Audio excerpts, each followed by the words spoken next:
Yo, what up? It's your boy Red. I'm a review. Hold on. Give me a minute. The Villainess enjoys a carefree life married to her worst enemy. Now that is a long title, and let me tell you, I don't think that title makes sense to me after watching this show. I mean, is she villainous? Maybe. It wasn't really clear what her crimes were in the beginning, because she gets banished from being married to the prince of her country. So she lives a life where she becomes a merchant. She dies. She gets reincarnated again. She lives right the same situation when she gets banished from the thing, and she lives multiple lives up until the 6th life, where she was a knight and she gets killed by the guy who always declares war, and that's the reason she always dies. And then she gets reincarnated the 7th time, and this time around, the 7th time she got reincarnated, she marries the man that she gets engaged to the man that kills her in her 6th life. Basically the man that always declares war on the world, and that's the reason she dies in all her reincarnated lives. Now this story was interesting to me because each life she lived differently, right? Whether it be a merchant, herbologist, what do you call it, alchemist, and soldier, maids, what have you. She lived all these lives, so her character's well-rounded enough.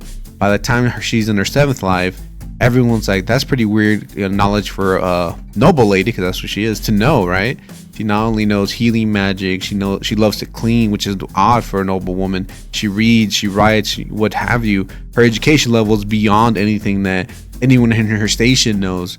So she's well versatile, and I think that's why the main villain in this game, or reincarnated life, this is not isekai, this is just a reincarnation.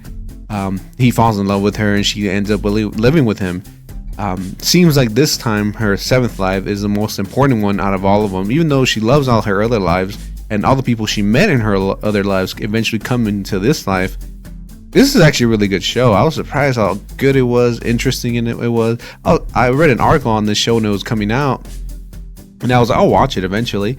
And yeah, I definitely would recommend this to anyone that likes reincarnation, that sticks with memories from their past that they can use in their next life. And she's done that multiple times, as we've seen, even to the point where her combat skills are really impressive, but her physical skills don't follow. Only her knowledge of past lives, not her physical powers, I guess you would say.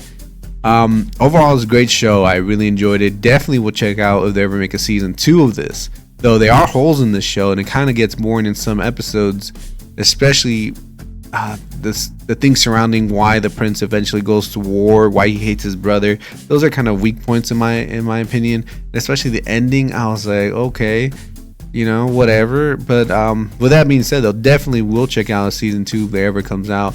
Plus the music wasn't the best. I mean, it's your typical Tome kind of music, so I was like, it would have been cooler with some crazy music. But with that being said, though, what would I give 7th time loop Villainess? I would give a 7 out of 10. 7th time, 7 points, right?